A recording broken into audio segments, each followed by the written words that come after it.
Did you know that some of Hollywood's biggest stars from the past found themselves behind bars for crimes you may never have imagined? While the Rosco Fatty Arbuckle case might be the most famous, he was far from the only one.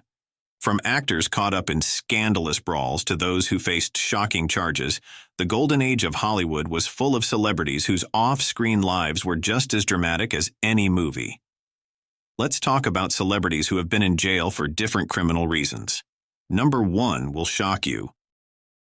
Mae West. Mae West, the quintessential brassy bombshell of early 20th century entertainment, was never one to shy away from flaunting her sexuality. While her film performances were somewhat toned down, especially in her younger days, her stage shows were a different story.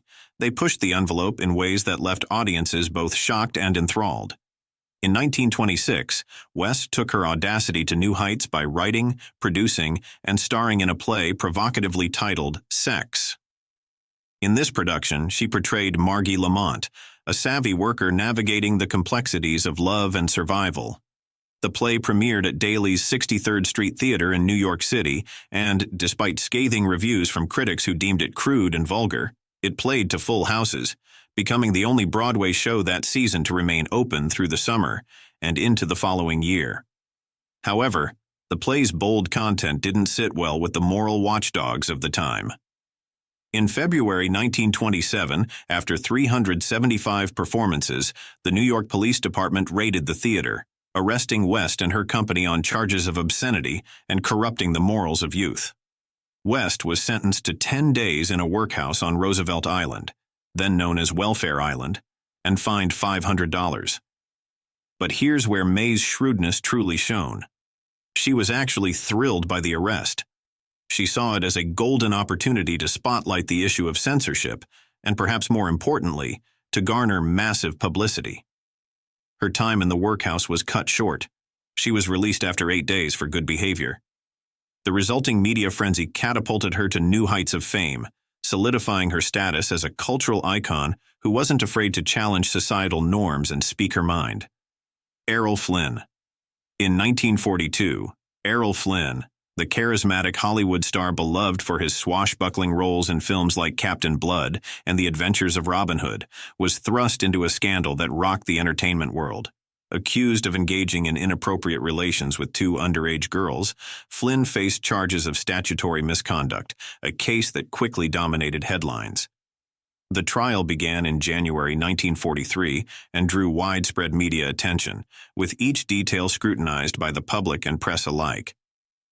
Flynn's personal life became a focal point, and his reputation was at risk, as the case highlighted the darker undercurrents of Hollywood glamour.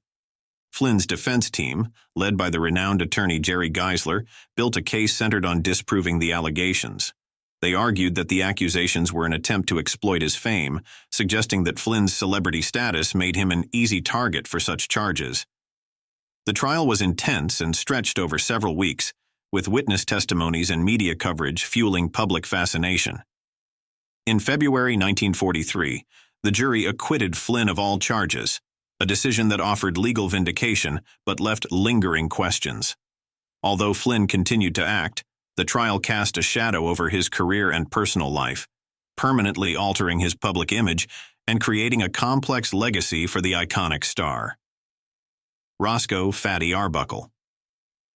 Rosco Fatty Arbuckle was a prominent figure in early Hollywood, celebrated for his comedic talent and significant contributions to the film industry. Born on March 24, 1887 in Smith Center, Kansas, Arbuckle began his entertainment career in vaudeville before transitioning to silent films. His physical comedy and expressive performances made him a beloved star of the 1910s, leading to a lucrative contract with Paramount Pictures in 1920. However, Arbuckle's career faced a severe setback in 1921 due to a scandal involving the death of actress Virginia Rappe. During a party at the St. Francis Hotel in San Francisco, Rappe fell ill and died 4 days later. Arbuckle was accused of assaulting her, leading to 3 highly publicized trials. The first 2 trials ended in hung juries, but the third resulted in his acquittal, with the jury issuing a formal apology, stating, "Acquittal is not enough for Rosco Arbuckle. We feel that a great injustice has done him." Despite his acquittal, the scandal severely damaged Arbuckle's reputation. His films were banned, and he was ostracized by the industry. Although the ban was eventually lifted, Arbuckle struggled to regain his former status. He directed films under the pseudonym William Goodrich and made a brief return to acting in the early 1930s. Tragically, Arbuckle passed away on June 29, 1933, at the age of 46. Arbuckle's story is a poignant example of how public perception and media coverage can profoundly impact an individual's career and legacy, regardless of legal outcomes. Paul Kelly. Paul Kelly was an American actor known for his roles in films like Flying Tigers and The Roaring Twenties.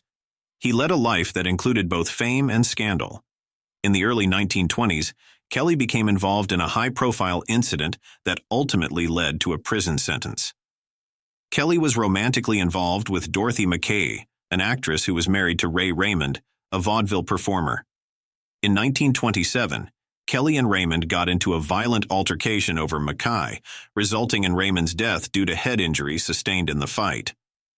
Kelly was charged with manslaughter, found guilty, and sentenced to 2 years in San Quentin State Prison. His time in prison became a significant chapter in his life, and he reportedly used the experience as inspiration for his later roles. Remarkably, Kelly was able to resume his acting career after his release, returning to Hollywood and gradually rebuilding his reputation. In an unusual twist, Kelly married Dorothy McKay after his release, and they remained together until her death. He continued to act in both films and on Broadway, earning respect for his performances and even winning a Tony Award. Kelly's life story reflects both the highs and lows of Hollywood, marked by talent, personal turmoil, and resilience. Rory Calhoun. Rory Calhoun, originally named Francis Timothy McCown, had a rough start before transforming into a Hollywood bad boy. Born in 1922, Calhoun's early life was marked by a series of brushes with the law. By age 13, he had stolen a revolver, leading to his confinement at the California Youth Authority's Preston School of Industry, a reformatory for troubled youth. Unfazed, he soon escaped from the facility, embarking on a spree of petty crimes, including multiple jewelry store robberies.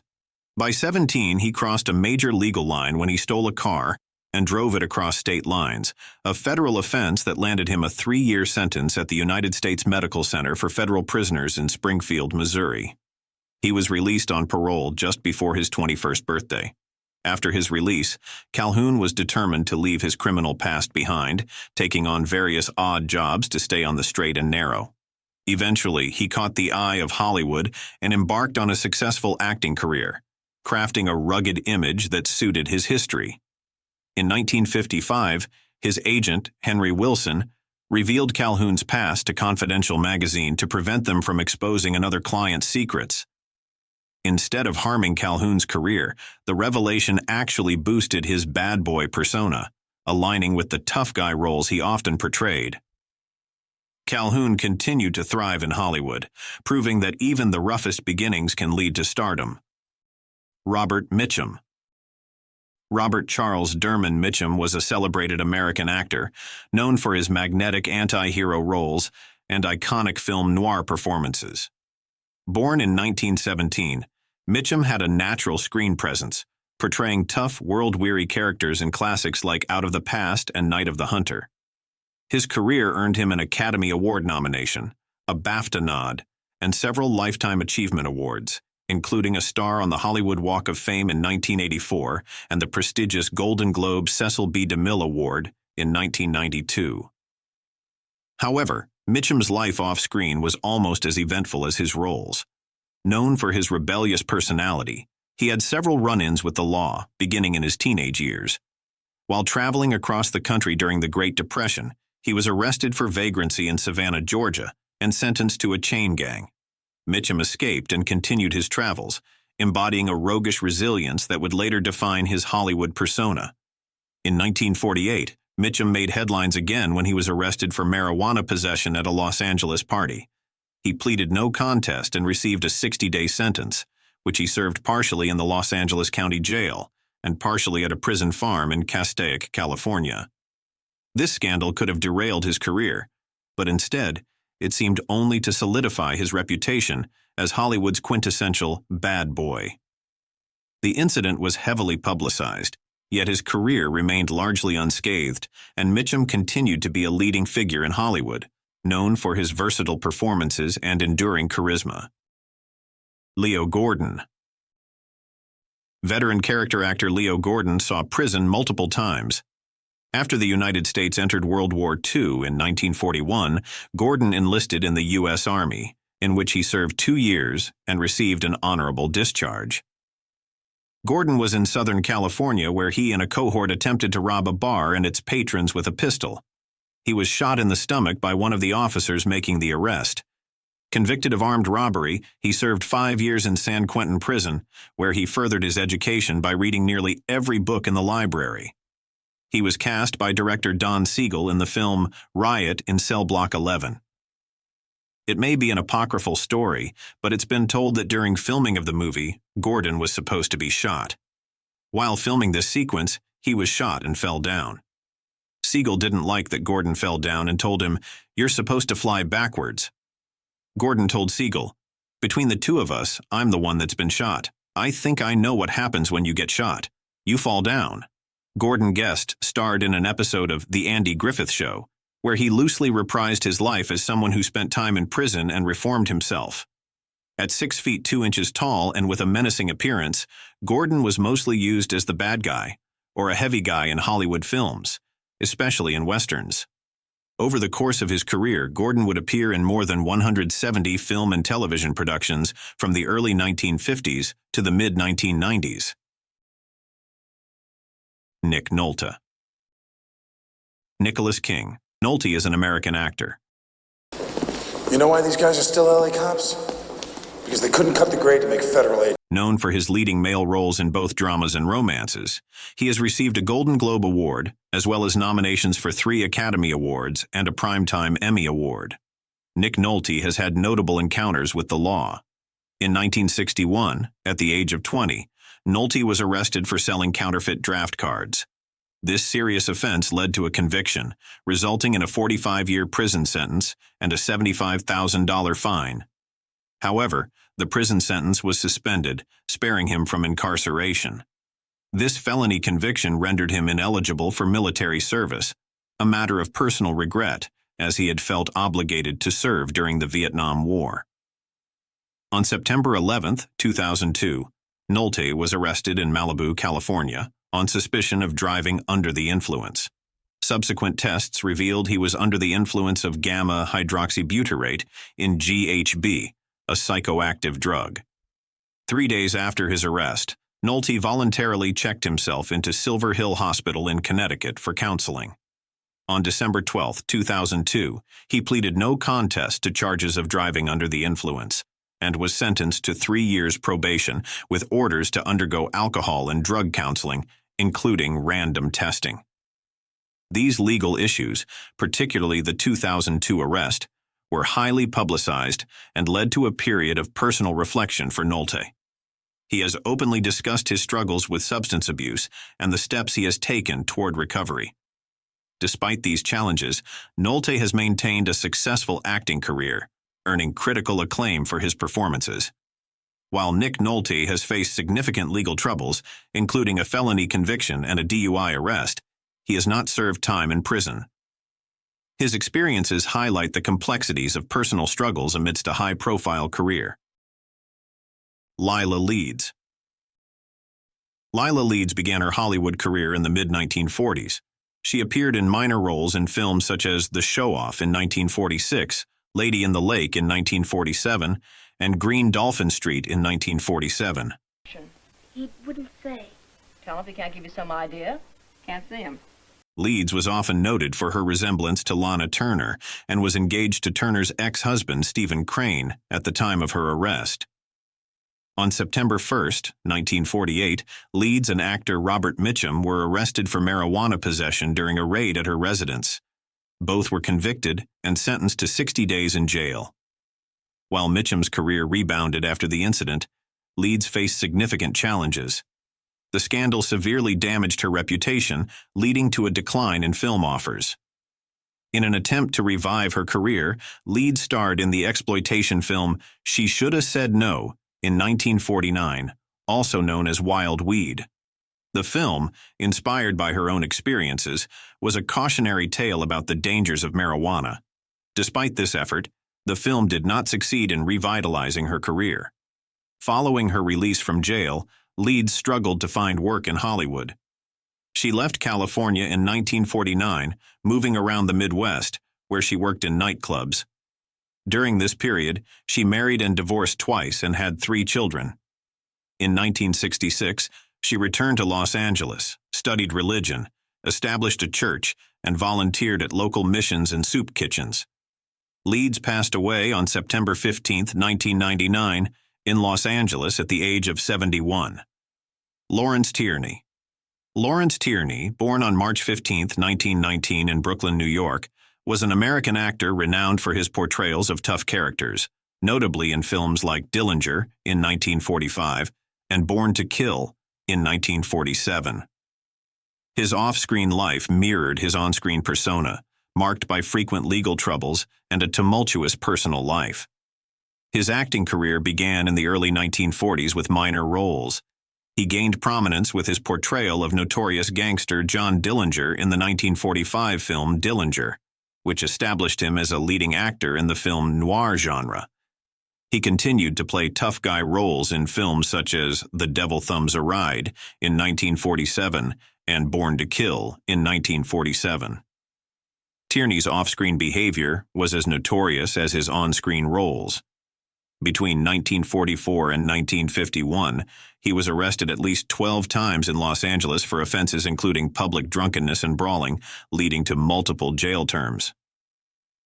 In 1951, he was involved in a bar-room altercation in New York City, during which he broke a college student's jaw. This incident resulted in a 90-day jail sentence, further tarnishing his reputation. His frequent arrests and volatile behavior led to a decline in his acting career, as studios were reluctant to hire him due to his unpredictable nature. Despite his legal issues, Tierney continued to work sporadically in film and television. He appeared in supporting roles in films like The Greatest Show on Earth in 1952 and Reservoir Dogs in 1992, where he played crime boss Joe Cabot. In his later years, he made guest appearances on television shows, including a memorable role on Seinfeld in 1991. However, his off-screen behavior continued to cause issues. He was reportedly banned from the Seinfeld set after a single episode due to his intimidating behavior. Tierney passed away on February 26, 2002, in Los Angeles at the age of 82. David Carradine. David Carradine, best known for his iconic role as Kwai Chang Kayne in the 1970s TV series Kung Fu, had a career filled with acclaim and a life punctuated by personal challenges and legal troubles. In 1974, Carradine was arrested after wandering nude through his Laurel Canyon neighborhood under the influence of peyote, which led to charges of attempted burglary and malicious mischief. He received probation for the incident, but this was only the beginning of his legal issues. In 1977, while filming Safari 3000 in South Africa, Carradine was arrested for marijuana possession, an incident he later claimed was a setup by the apartheid government. He received a suspended sentence but continued to face trouble with the law. During the 1980s, Carradine's struggles with alcohol led to several arrests for driving under the influence, with incidents reported in 1984 and again in 1989. Despite these obstacles, Carradine's career remained remarkably resilient. Known for his distinctive voice and intense on-screen presence, he appeared in over 100 films and television shows. His popularity surged again in the early 2000s with his role as Bill in Quentin Tarantino's Kill Bill series, introducing him to a new generation of fans. Carradine's life encapsulates the highs and lows of Hollywood, reflecting the complex journey of balancing fame with personal battles. William S. Burroughs. William S. Burroughs was a groundbreaking American writer and artist, widely recognized as a prominent figure of the Beat generation and for his influential works like Naked Lunch. Born in 1914, Burrows was known for his explorations of countercultural themes, blending science fiction, addiction, and surrealist elements. His work broke new ground in American literature, challenging traditional narrative structures and censorship boundaries. Burrows' life was as unconventional as his writing. Known for his struggles with addiction, he spent much of his life in various parts of the world, including Tangier, London, and New York, where he was a part of the beat literary scene alongside Jack Kerouac and Allen Ginsberg. However, a tragic incident in 1951 became one of the darkest chapters of his life. While in Mexico City, Burrows accidentally shot and killed his common-law wife, Joan Vollmer, during a party where they attempted a William Tell stunt with a handgun. The incident, which Burrows called a turning point, led to his arrest, though he was eventually released after a brief detention. The event haunted Burrows, who later credited it as the catalyst for his career, claiming he felt compelled to write seriously from that point onward. Despite the scandal and his struggles with addiction, Burrows became a respected literary figure. His works, including Junkie, The Soft Machine, and Nova Express, have left a lasting impact on literature, inspiring future generations of writers and artists to explore themes of nonconformity and rebellion. Burrows passed away in 1997, leaving behind a legacy as one of the most provocative and influential voices in modern American literature. Robert Tasker. Robert Tasker, the successful screenwriter, was a criminal before finding fame in Hollywood. In 1924, he was arrested after a string of restaurant robberies around Oakland, where he'd sit down, order coffee, and then pull an unloaded or broken gun on the staff. Tasker's motivation was desperation. His family had fallen on hard times, and he was trying to maintain a lifestyle he could no longer afford, all to impress a former sweetheart. Dubbed the Love Bandit by the press, he was soon sentenced to serve 5 years in San Quentin. It was in prison that Tasker's life took a new direction. He joined a writing class led by pulp author Sidney Herschel Small, where he discovered a passion and talent for writing. Tasker began contributing to the prison's journal, The Bulletin, producing gritty, authentic stories that caught the eye of famed literary editor H. L. Mencken. Mencken was so impressed that he published Tasker's work in the American Mercury and even advocated for his release. With Mencken's support, Tasker was paroled and headed to Hollywood, where his knowledge of the criminal world made him a sought-after screenwriter. His first big project, The Big House, set the stage for a successful, albeit turbulent, career. Bill Cosby.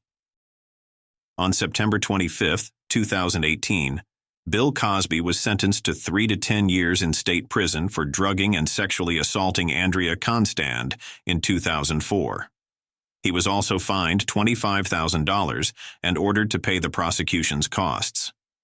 Cosby began serving his sentence at the State Correctional Institution, Phoenix, in Pennsylvania. In a significant turn of events, the Pennsylvania Supreme Court overturned Cosby's conviction on June 30, 2021. The court found that a previous agreement with a former prosecutor prevented Cosby from being charged in the case, leading to his immediate release after serving nearly 3 years. Cosby's conviction was initially seen as a milestone in the Me Too movement, representing a high-profile case where a powerful individual was held accountable for sexual misconduct.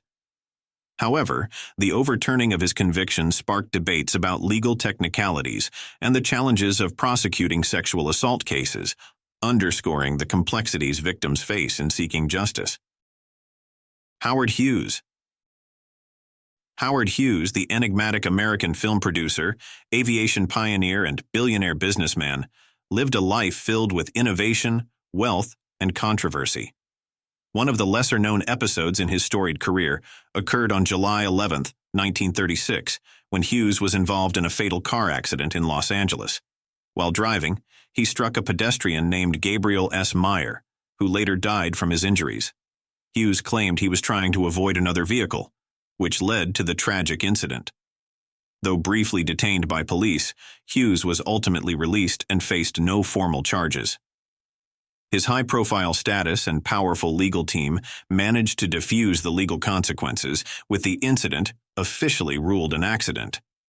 This episode, while overshadowed by Hughes's achievements, reflected the complexities of his life, where privilege and influence often shielded him from public accountability. Beyond this incident, Hughes left a complicated legacy, marked by his groundbreaking contributions to aviation and filmmaking as well as his reclusive later years and struggle with obsessive-compulsive disorder. From his record-breaking flights to his eccentric behavior and reclusive lifestyle, Hughes remains one of the most intriguing figures of the 20th century, remembered both for his triumphs and his troubled personal life. Charles Manson.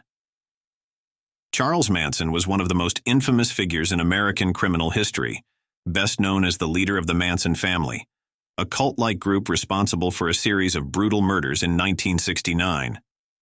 He was also a musician. Manson had a troubled childhood, marked by repeated run-ins with the law, which led to a life spent largely in and out of correctional facilities. By the late 1960s, he had gathered a group of devoted followers in California, drawn to his charisma, apocalyptic beliefs, and twisted interpretations of pop culture and religion. In the summer of 1969, Manson directed his followers to carry out a series of murders, with the most notorious being the brutal killing of actress Sharon Tate and 4 others at her home on August 9th.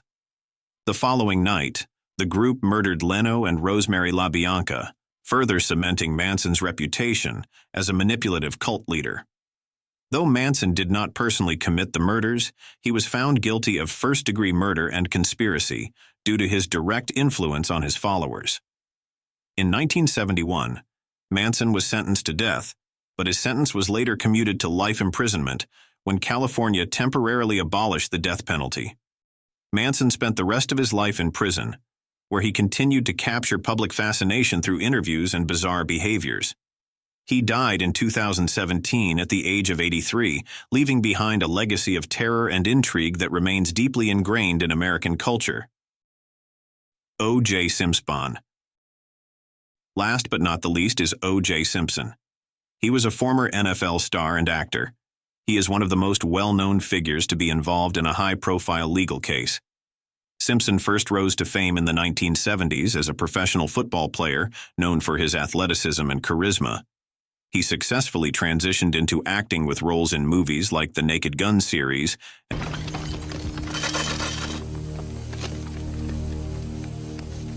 and became a household name. In 1994, Simpson's life took a dramatic turn when he was accused in connection with a tragic incident involving his former wife, Nicole Brown Simpson, and her friend Ronald Goldman. The televised trial captivated the nation, with Simpson ultimately being acquitted in 1995 after a lengthy and highly publicized legal battle. Though found not guilty in criminal court, a later civil trial held him financially liable for the incident.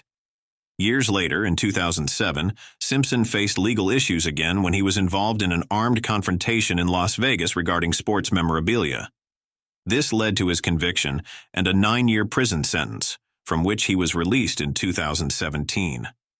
Simpson's story remains one of the most complex and widely discussed in American pop culture, reflecting the highs and lows of fame and the lasting impact of public perception. The stories of these Hollywood figures remind us that fame doesn't erase flaws, and for some, it may even magnify them. From Mae West's bold defiance of censorship to Errol Flynn's infamous trial, from Paul Kelly's violent altercation to Robert Mitchum's arrest for marijuana, these celebrities have navigated both scandal and success. And it's not just classic Hollywood. Modern stars have found themselves entangled in legal troubles as well.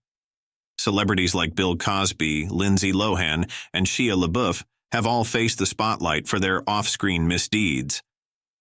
As we see, the silver screen has a darker, complex reflection in real life. These incidents are reminders that, despite their on-screen personas, celebrities are still human, flawed, and sometimes controversial.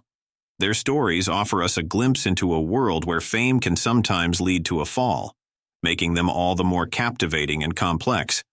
Don't forget to like, comment, and subscribe for more incredible stories. Thanks for watching.